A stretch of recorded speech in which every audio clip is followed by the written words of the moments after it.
नमस्कार। जय जगन्नाथ। महाप्रभु जगन्नाथ पाखे मोर एति प्रार्थना समस्त भल रखु समस्त मंगल करूँ। आउ महाप्रभु जगन्नाथ दयारू मु आम परिवार भी समस्त भल अच्छा। चलतु स्टार्ट करवा आज गोटे नुआ वीडियो। लंच प्रिपरेशन चलती। लंच रे कौन कौन सब आइटम होती यहाँ गोटे सिंबराई बनाऊँगी। यार रेसिपीटा को मु डिस्क्रिप्शन रे लिंक दे देछि आपण मान चाहे भी देख पारे। चलो तो कौन कौन आज लंच रे प्रिपरेशन है देखा। लंच सरलानी की हां बाढ़ी लेनी बा समस्त गाठी केसले बोली। आ कौन कौन सब आज हेछि देखन खाइबारे। उष्णा भात एटा गोटे फूलकोबी उलकोबी आलू ग्रीन मटर पके की तरकारी हेछि। सिंब आलू सारू बेसर देकी राई करछि। आ एटा बंधा कोबी आ कोसला सागर भजा। आ एटा गोटे हमर जो पियाज छंडा आलू को लंबा लंबा काटी बेसन रे पिठो देई करछि। आ एटा तो धनिया चटनी आ बढ़िया खाइबाटा केमती हेछि कमेंट माध्यम रे जणाबे। आ एई सब रेसिपी आपण मानकर कोडा पसंद सेटा भी कमेंट रे जणाबे।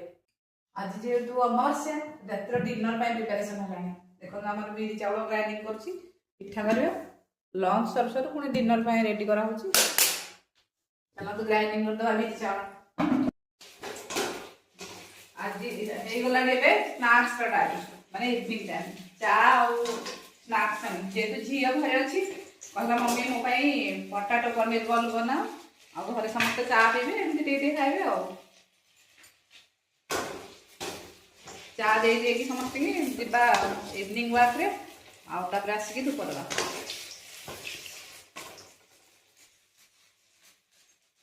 समस्त देदेबा आमर तो समस्ते चा पियंती केवल मते छाड़ी। एबे पुणी चलू आम इवनिंग वाक रे। चलते देखा किए किए सब जाऊँ।